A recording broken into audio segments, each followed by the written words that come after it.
In the last lecture, we had discussed about rule based systems. We have introduced the concepts of rule based systems, and today in today's discussion we will further touch upon the aspects which we did not cover earlier.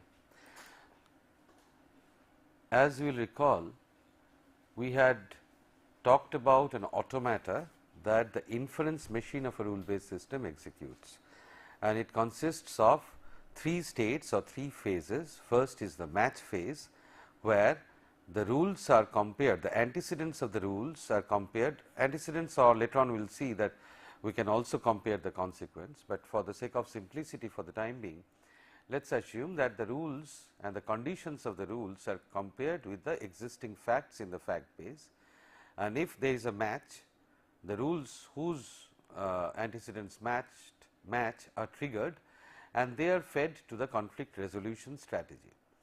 In the conflict resolution strategy, we select a subset of those matched rules and feed it to the execute phase, and in the execute phase we fire those rules, and as a consequence of firing these rules, the new facts are generated and the fact base gets updated.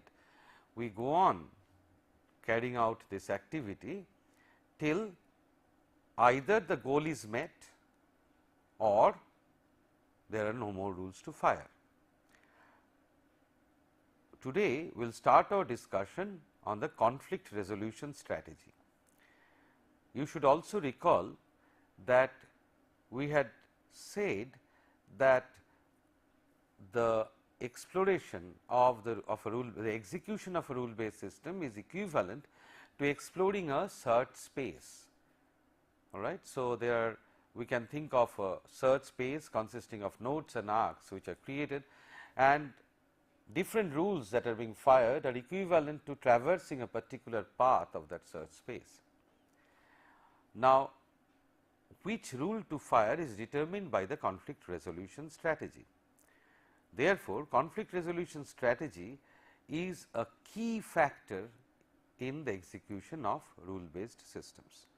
So, today we can see that the conflict resolution strategy, its objective is to decide which of the triggered rules in a particular state, stage should be fired. All right. We can use different strategies like the first come first served, rule ordering, specificity ordering, etc. Now, say what is meant by the first come first served strategy. Let me try to elucidate this point.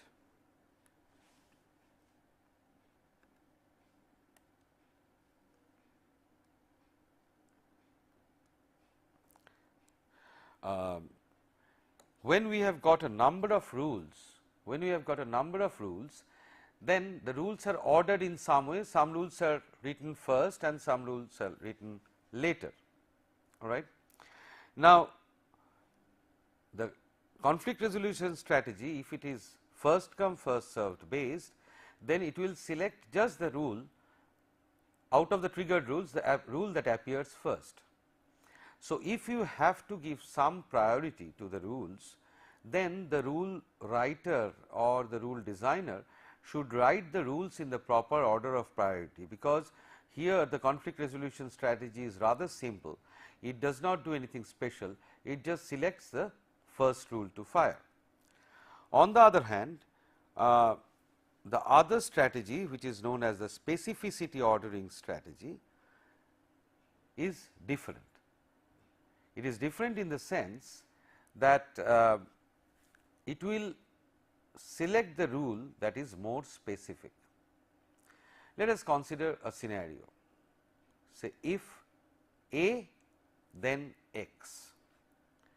Another rule says if A and B then X. Okay. I repeat, if A then X, where A is a predicate, then X. And the second rule says if A and B then X. Now, which of these rules are more specific? So, assume that both the facts A and B are true. and are there in the fact base. So, both these rules are triggered. Now, which rule is more specific?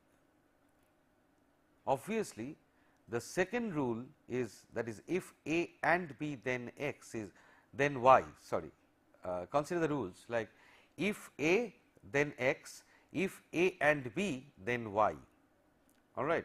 Now, what should we conclude, X or Y? Both A and B are true in the fact base. We should, our common sense tells us that we should infer Y, because the rule if A and B then Y uses more facts which are known to be true, all right. Suppose there are two rules, if it is Sunday it is a holiday. Another rule says, okay, if it is Sunday or, for example, it is summer vacation, then it is holiday. Now, whenever we know more facts, in that case that rule is more specific, because it is using more information. So, in the specificity ordering the rule that is selected is based on the rule which is more specific, that means whose more number of antecedents are matching. Then other rule is fire all. Fire all means whichever rules are enabled will be selected, will be fired. If there are 5 rules enabled, those will be fired. The other strategy is heuristic measure. Heuristic measure, as we are discussing in the last lecture, heuristic is based on partial information about the domain, and it also can use some of our general knowledge, some of our past experiences about solving some problem, about a particular scenario. So, if there are multiple paths to the goal, we should select the path that is more probable to lead me to the goal.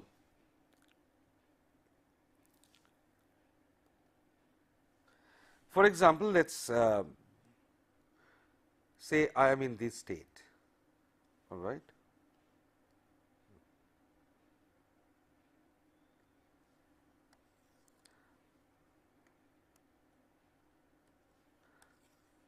I don't know what is happening.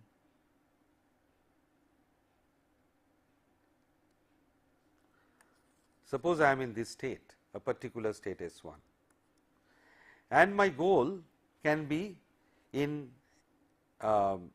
maybe here. This is my goal node, all right. Now, there can be different rules which can be fired, all right. Say if I fire rule R1, then I will follow this path. If I fire rule R2, then I will follow this path, and each of these firings will take me to different states. Now, maybe again from this state I will have another rule to fire R3, and from here another rule R4, which will lead me to the goal. Whereas, from here there is a possibility that I will fire another rule R5 and I can reach the goal. So, when I am in this state S1, obviously, when this R1 and R2 are in conflict, these two are in conflict, which one should I select? If I sit over here and look at this state and can also find out which one of these rules are, or at least not find out, at least if I can guess that which one of R1 or R2 will bring me closer to the goal, then that can be used as one of the strategies for selection. It is not the case that always it will be it will lead me to the minimum path or the shortest path or the least cost, but we have got no other way but to guess. We have to guess at particular times, and based on that we have to make a decision. Say suppose I have got some block here A, B and C. These are 3 building blocks which are kept in this way. Now, this is my start state, all right, this is my start state, and I want to arrive at a goal state which is something like this. I should have A and on that B and C might be here. Now, from here if I can move C either, suppose one possibility is move C to table, which will lead me to a particular state where it will be A, B and C. There could be another move, that is another rule, which can say that move C on B. In that case, that will lead me to a particular state which will be A, B, C. Now, which of these two states, this one is one candidate and this is another candidate, which one of these two states will bring me closer to the goal state? Obviously, this one, because in order to move B on top of this, B's top of B must be free, then only I can straightway move B and bring it over here. If I go to this state, then I need one more step where I should bring down C and free the top of B. So, this state is not as close to this goal state, this is the goal state, this is not as close to the goal state as this state is. Therefore, if I have some strategy by which I can see that okay, this rule is resulting in a particular state which does not have the top of B free, my heuristic is this, that in order to move B, it is preferable that if the top of B is free, it is preferable, otherwise I have to make the top of B free, and that preferred situation is being brought in by this rule. So, obviously, in a heuristic measure, if I have got a heuristic strategy, this would be a better choice and this would bring me quicker to the goal, all right. So, that is what we mean by heuristic measure, and that is somehow the distance to the goal. We have to evaluate the distance to the goal in some way, and in what way, that is very much dependent on the problem that we are solving. In the blocks world example that I have just now given, we are looking at how close, how easy it is to move a particular block that we really desire to move, but maybe in some other scenario the costs or the measures can be different, all right. For example, you want to make a travel from one particular city to another city. In that case, and you also want to minimize the amount of money that you spend, and also you want to minimize the time. Now, how do you do that? Suppose there are 3 routes, obviously walking is one possibility, another possibility is by bus, another is by air, maybe by train, etc. There my heuristic measure will be a little different.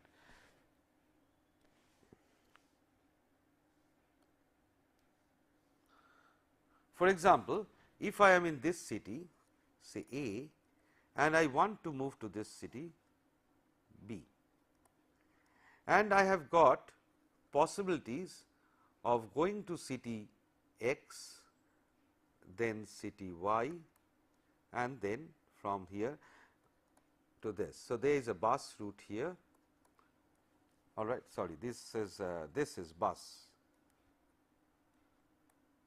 all right, and there is one train which brings me to city P, and from there is another train which brings me to city Y, and from there I have to take bus, all right.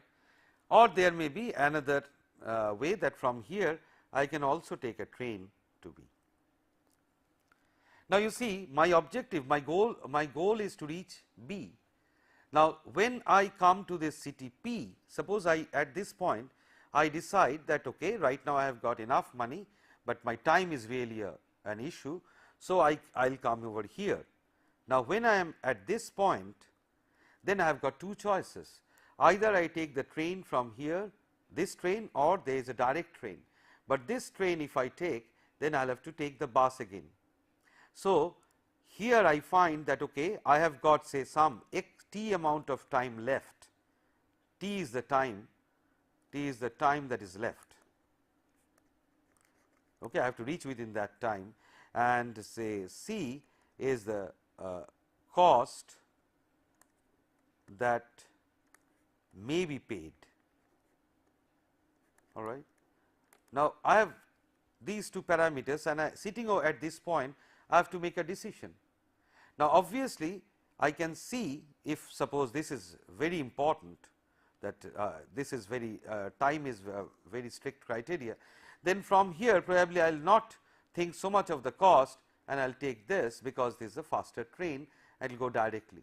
But depending on this time that I have, if I have enough time, I may prefer to go by a cheaper local train and then take the bus. So, for this at this point I will have to compute a cost function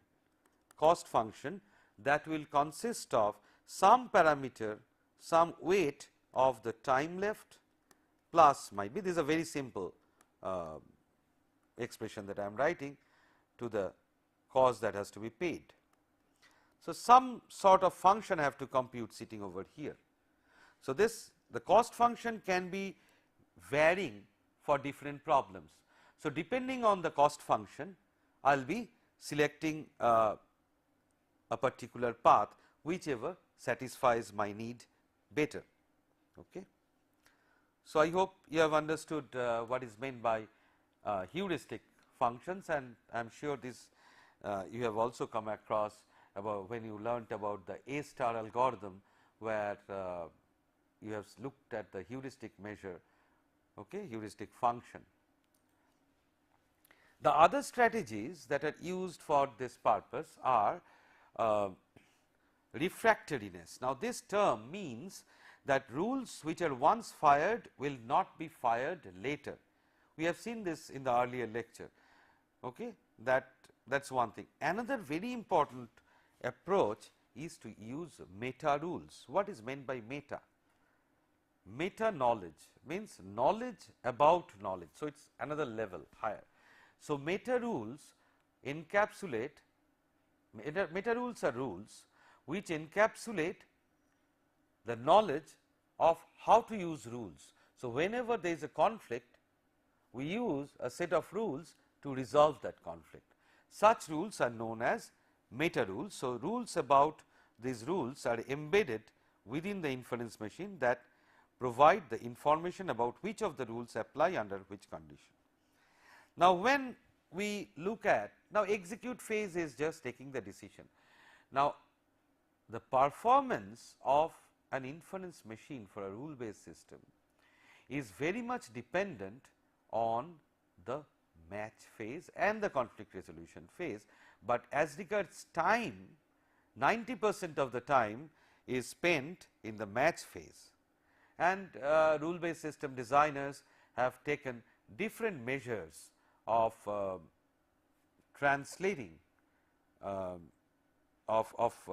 implementing rule based systems in using different data structures which minimize the match phase. All right, but just remember that match phase is a very important parameter, and very interesting algorithms like Reti match algorithm and other techniques have been invented which minimize this overhead of matching. So, the performance of a rule based system is very much dependent on that. However, now I would like to emphasize on this point time and again that what we really do in a rule based system is searching a particular space. We just try to search a particular space. I prefer to always present this sort of diagram. Say here we have a start state, and there are different paths through which I may go. Now, there are might be my goal node is here. This is my goal node where I want to reach. I can reach that through different paths, might be through these paths, or maybe there is a shorter path, whatever. Now, all these are just like the trees, all right, that we had drawn earlier. So, we have to search this space, and so assuming that the goal is there within this search space, we have to find it out. Now, in the case of a rule based system, how is the search space defined?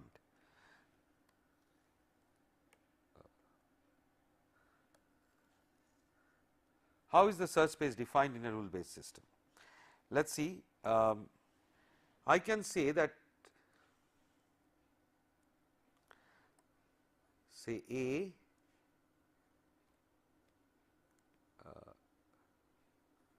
B C implies D. So, in this diagram I am just drawing the consequents as squares and the antecedents as circles. There may be another rule D G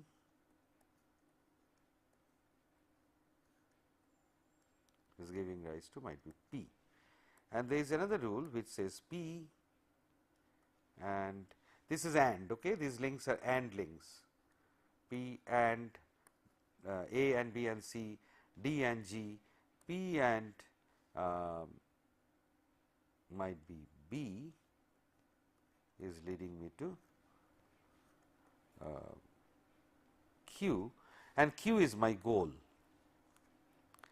Now, I may have in my fact base initially A is true, B is true, C is true, and G is true. Suppose that is my starting scenario. Now, obviously, A, B, C being true, I first check this and check this. So, this rule fires. So, as soon as it fires, this fact D is added to the database. So, it is D. Now, as soon as D is fired, I can look at D, D and G is also true. So, this rule also fires, and this adds P to my fact base. Now, P is true and B is true. So, I arrive at the fact Q, which is the goal, and so my goal is solved. That is one particular way of looking at the whole thing. So, what is happening in this case? In this case, I am starting with my given facts and trying to infer new facts. And in the process of inferring new facts, I first infer D, then I infer P, then I infer Q. In the process of inferring these facts, I arrive at the goal. This is one way of looking at it. Otherwise, I could have done it in another way. I could have, since I know Q, I could have started from Q. How?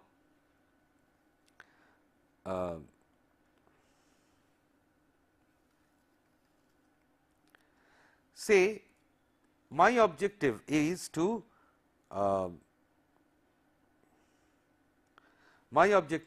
prove Q, and what were my rules? If I recollect properly, A and B and C generated D, D and G generated P, and P and B generated Q, all right, and my fact base was having A, B, C, G initially.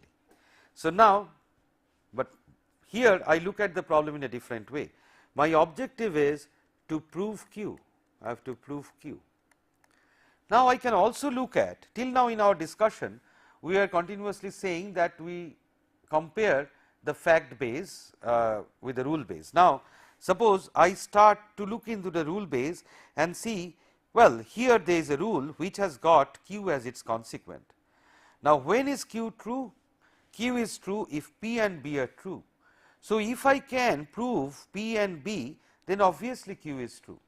So, this is my goal, and in order to prove Q using this rule, rule 1 R 1, R2 and R3. So, using R3 what I can do is I can see that using R3 I am having two different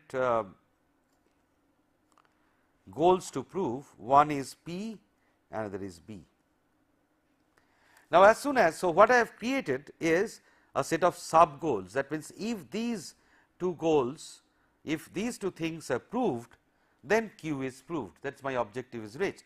So, these are the sub goals. So, starting from a goal I generate a sub goal. Now, I can immediately I look at, are these already true? I can find, well, in my fact base B is true. So, this is proved, but this just being proved does not prove Q, I have to prove P also. So, the sub goal that I have to prove now is this one. Now, in order then I look at the rule base and find out which rule can help me in proving P. I find, well, this is the rule that helps me in proving P, and how can I prove that? If I can prove D and G. So, I create another set of sub goals D and G, which I have to prove. Again I look at the database and find, well, G is proved, my only problem is with D. Now, is D true? How can I prove D? I look at, go to this rule and find out that well, there is no space. So, I am just well, I can manage with this A, B and C, these have to be proven, all right.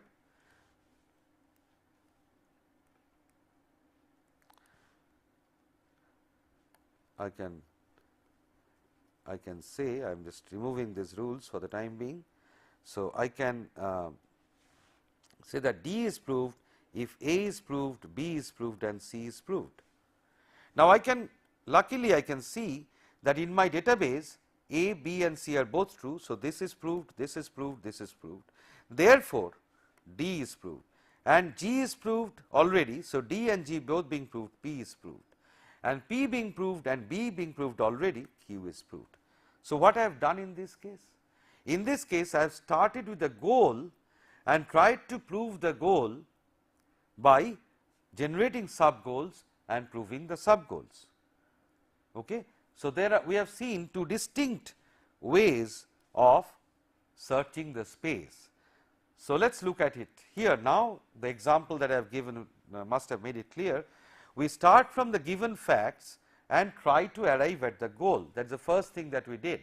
We started with ABC and ABC, as soon as I saw ABC I could derive D, and since D was there and G was also true, I could derive P, and since P was there and P is proved and B is there, I have proved my goal Q. That is one way, that starting from the given facts and try to arrive at the goal. The other way, the second one that we did is we started with Q and we tried to prove the goal using the given facts. We tried to prove Q and we found that Q is true if P and B are true. So, our next job was to prove P and B. We have seen that B is already true, but P was not. So, we then searched for how we can prove P. We found a rule that P is true if D and G are true. Now, G was already true. Now, how can we prove D? We found a rule which has got D in its consequent, okay, and in order to prove that, therefore, in order to prove D, we had to prove A, B, C. So, in that way we proceeded. So, this is another way that where we start from the goal node and try to prove the goal using the fact. Sometimes this approach, the second approach, is known as goal driven search, and this first approach, starting from the given facts to arrive at the goal, is known as data driven search. Now, we will now concentrate on these two reasoning mechanisms that are used in rule based system. The first one is forward chaining mechanism, that is a data driven search. We have already explained it, but still let us look at it. Starting from the start state, we apply the rules one by one to arrive at the goal state. As I have said, this is also known as data driven search. Now, forward chaining may lead search to a dead end. Okay? We may reach a dead end because we might have arrived at a particular point, we have arrived at a set of particular facts which does not lead us to any further exploration of the rule space. In such cases, we need to do backtracking. Backtracking can be chronological or intelligent. Let me explain this again.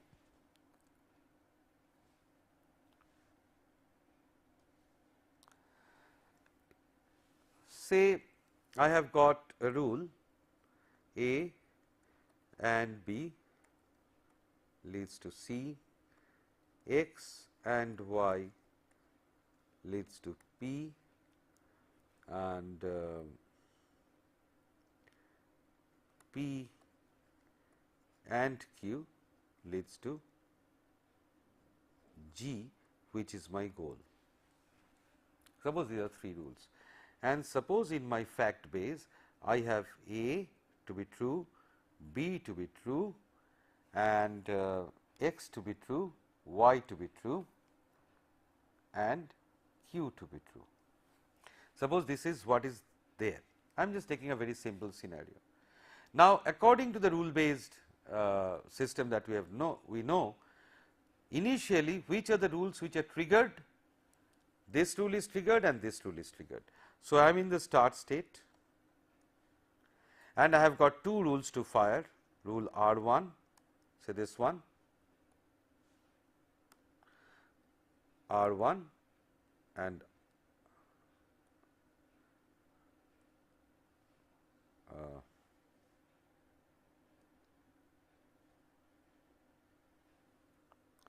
there is some problem, I am just writing it here again. A and B and C implies P, sorry,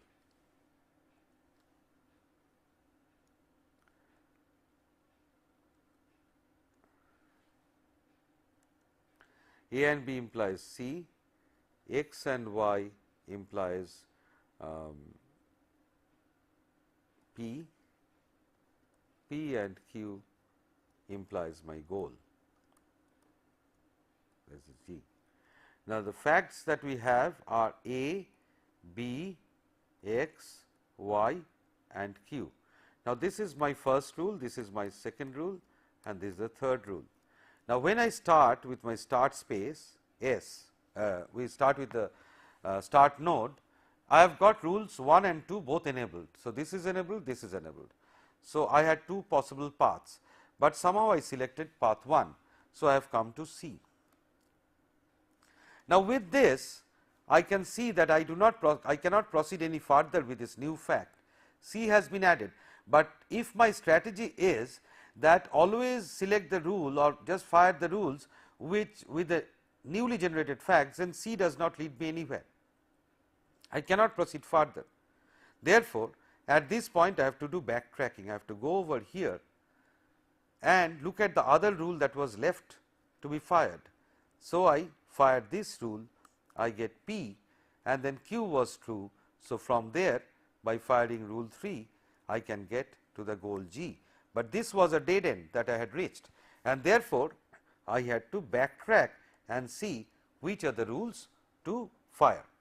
Now, usually as you must be knowing from your data structure or algorithms class that backtracking usually goes one level up from any tree, all right. So, in general what happens is that whenever I have a tree,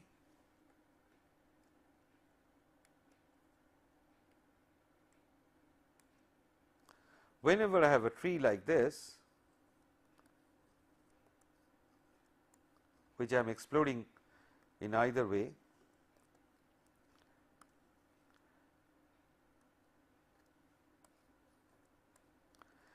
when I am here, suppose I have reached some dead end here, then usually we backtrack one level up and look at these points, look at the other possibilities and try over here in a typical depth first search.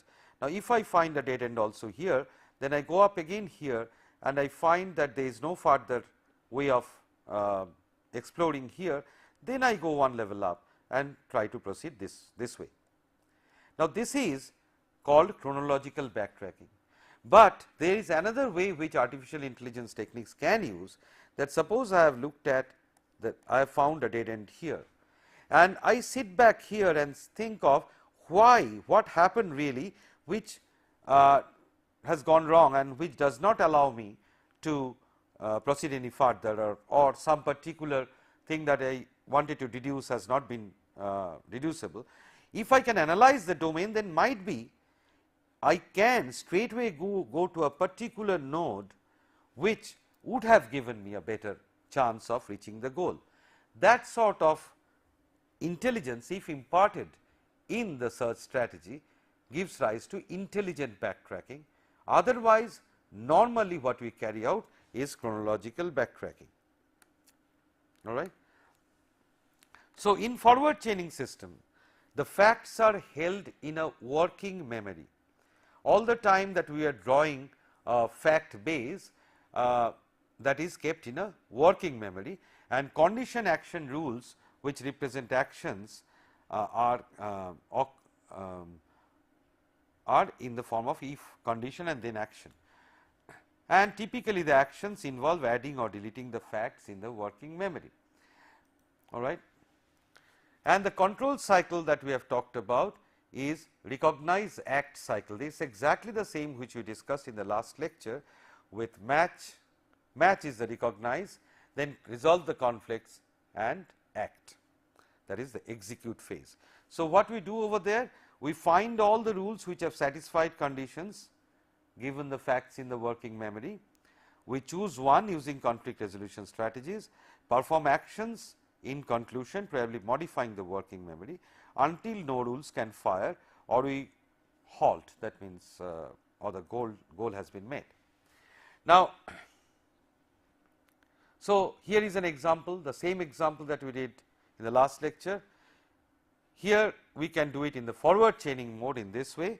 We first look at this and look at these rules and these facts. We can find that okay, hot, this one does not fire, this one is firing. If alarm beeps, then add smoky.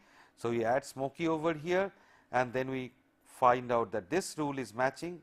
We can fire this rule and add fire to the database, and then we can find out this rule to be enabled, and we fire this rule, and we arrive at the conclusion, switch on sprinklers.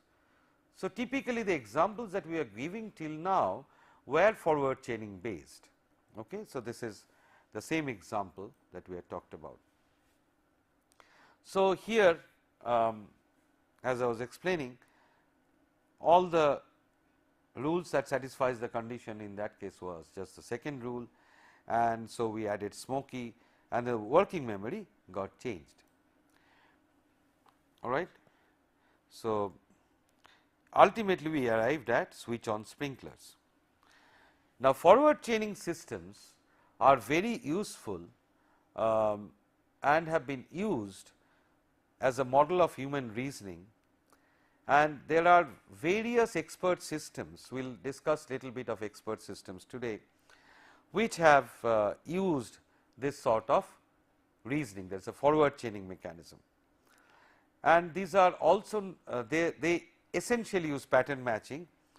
There are different languages, there are different tools which are available to build such rule based systems.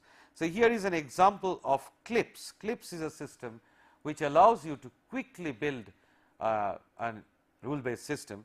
Here there is a language like define rule, fire alarm. So, here that particular rule is written in a particular syntax. The rule that we are showing has been given a name, fire alarm. Now, here what it means is that this part is the antecedent part and this part is the consequent part. If the temperature is hot and the second bracket means and the environment is smoky, in that case assert fire in as a new variable. So, quickly let me just talk about the working memory thing that we are talking about. So, we have got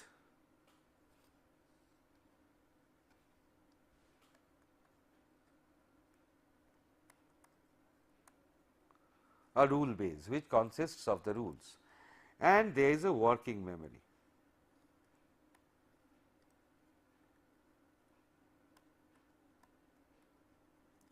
Working memory, which is also known as short term memory by some, all right. And so, in this working memory only the information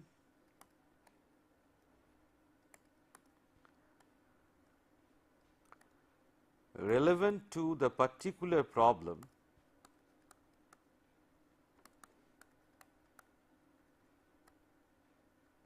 is stored. But in general, we can have some more facts which are not specifically relevant to the problem, but are more general. For that, often in many systems we also have a long term memory. Okay. So, in those cases we often have a long term memory. The rule base is also related to long term memory. So, we can have long term memory and short term memory. Now, this long term memory is storing some facts which are in general true.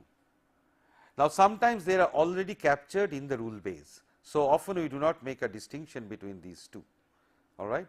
In that case, we consider this entire thing to be the long term memory, LTM. Now, so might be, let me give an example. For example, we know that the sides, two sides of an isosceles triangle are equal, or all the three sides of an equilateral triangle are equal. I can write that as a rule in general, that if a triangle is isosceles, then all sides equal. That can be kept as a rule, and specifically when I give PQR a triangle or ABC a particular triangle, whatever inferences we do about that, that is stored in this working memory, and the inference machine also looks at this rule base from this working memory. So, the inference machine is sitting over here, which is looking at the working memory and the rule base. The facts are added to the working memory and deleted from the working memory. Okay. So, about this working memory, we are till now saying that it is a fact base, but we also we mention it as a working memory. Now, we come to the other mode of reasoning, that is a backward chaining. In the backward chaining, you can see that the same thing we can do, the same problem about that sprinkler on or the fire, smoke, etc., we can deal with using backward chaining. This allows a more focused style of reasoning, because in the forward chaining, as we have seen in that example, we can often, if our inferencing mechanism is such that we generate a particular rule, we fire a particular rule to generate a particular fact which will not be useful for proceeding further. That sort of scenario is very much occurring in the case of forward chaining. On the other hand, backward chaining is very much goal driven. We know that which particular goal to solve and we can proceed accordingly. Therefore, often it is said that backward chaining is more focused, but often in many cases we will find that forward chaining is also very useful. I will just give you two specific examples. When we are trying to design a system, we are constructing something, when we do not have a unique solution, there can be different ways. You are designing a motor car, you are designing a house on computer. So, therefore, you have got different choices and you can make a particular selection and proceed in a particular path, you will come with a particular design. In such cases, forward chaining is very useful, given what you have at your disposal, what are the things that you can conclude. On the other hand, the other class of problem, another class of problem if we think of, is the diagnosis problem. Somebody is having headache. Now, why does he have headache?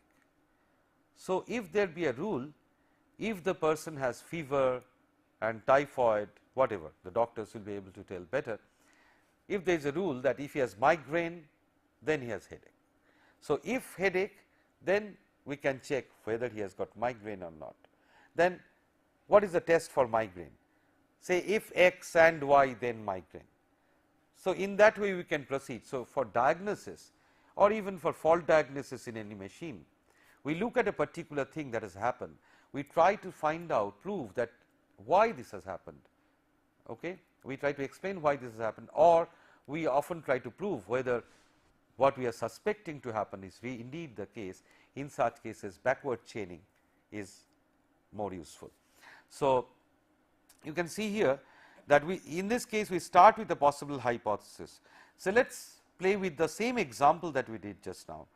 Suppose my problem now is, should I switch the sprinkler on? Suppose I set this. Earlier we had hot, okay. We tried to see whether there is a fire. If there is a fire, then only I will put the sprinkler on. Here I am posing the problem in a little different way. Here the problem is, should I put on the sprinkler? When should I put on the sprinkler? So, we set this as a goal to prove whether I should put up the sprinkler.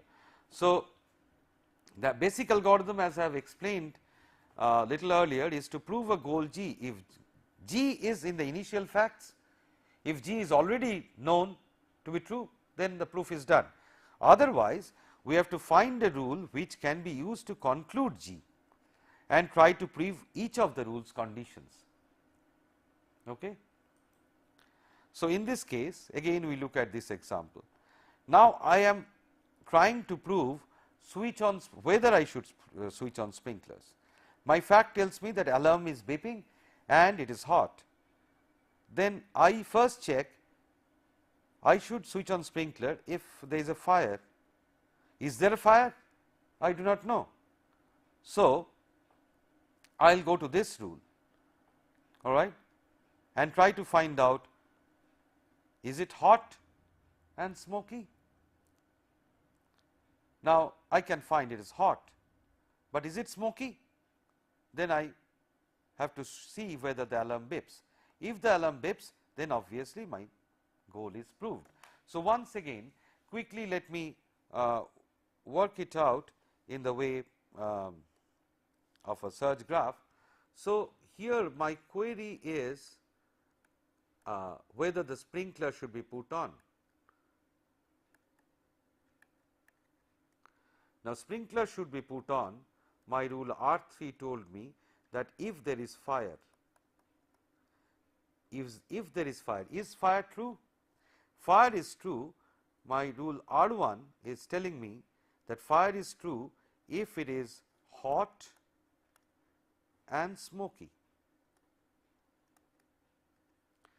Now, hot was true, but is smoky true? Hot was given in the database. Now, is smoky true? There was, my rule R2 told me that if there is an alarm, then it was smoky. Now, alarm was true, so smoky was true, so there was a fire, so I should put the sprinkler on. So, look at my conclusion, the way it has gone. This is backward chaining. I started with a goal and generated sub goals, and I tried to prove each of the sub goals, and the truth I propagate in the other direction. All right.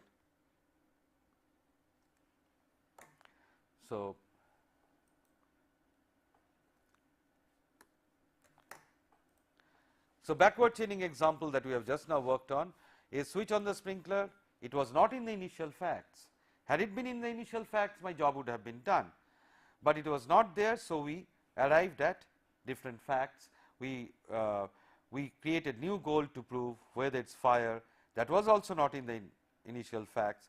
So, I had to check whether it is hot and smoky, and in that way we proceeded and found that the goal was alarm beeps, which was true.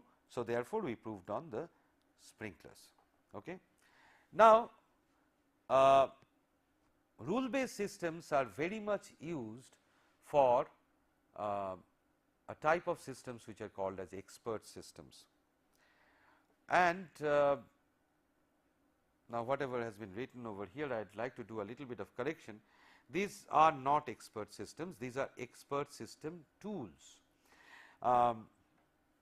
there are what are expert systems? Expert systems are the systems which attempt to solve the problems, such problems which do not render themselves to ready solutions through algorithmic means. So, where we really need some experts knowledge, for example, the job of a doctor, okay, where we really need domain specific expertise. We cannot always really write a program and find and diagnose a particular patient, all right. So, often expert systems are mostly, in many cases we have seen that expert systems are rule based, all right. There are different ways, often those are rule based, and an expert system consists of the knowledge that is encoded in the form of rules, in case of a rule based expert system, in the form of a rule to demonstrate some sort of expert behavior. And in order to facilitate development of such rule based systems, we often need to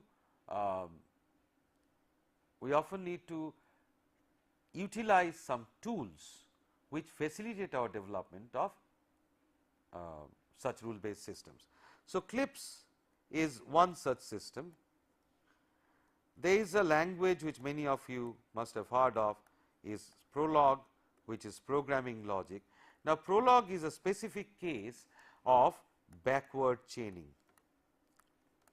That means, Prolog utilizes backward chaining method of reasoning that we have just now discussed. CLIPS on the other hand uses forward chaining. So,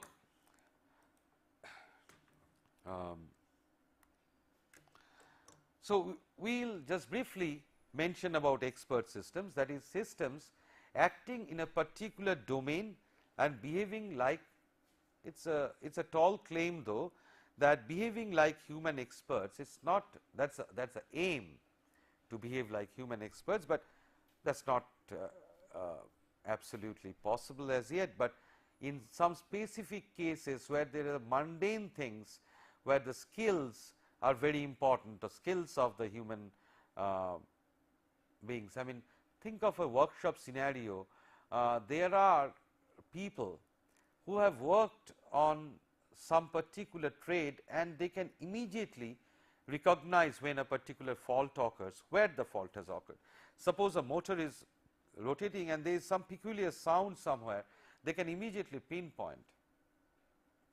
Now, one model of human reasoning says that these expertise can be encoded as set of rules, and if such an expert person retires, often the youngsters who join the company do not immediately get that expertise and cannot show so much performance.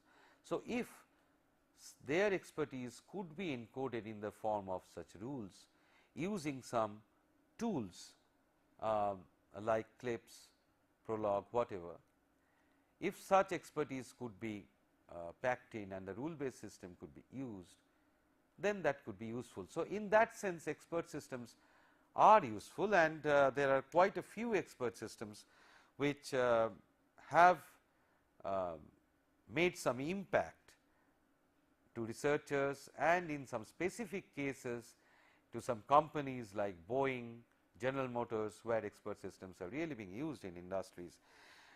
So, expert systems are applied to problems for which no algorithmic solutions exist, and this is now an expert system when we design cannot be an all purpose expert, a panacea. It cannot even match the expertise of a human expert who can be a very good automobile diagnostic person. At the same time, he can talk of might be drama or something. So, his domain is much larger, but when we talk of expert system in this context, we are talking of a very narrow domain in which we have just been able to put in some rules to demonstrate some expert like behavior. That sort of system is really finding its use nowadays, and this has been widely used in medical systems, where we start with a set of hypotheses on possible diseases and try to prove each one by asking additional questions of user to the user. And one typical such system is mycene, which is considered to be as one of the pioneering expert systems. We will come to mycene later on when we talk of uncertainty management later during the course of this lecture.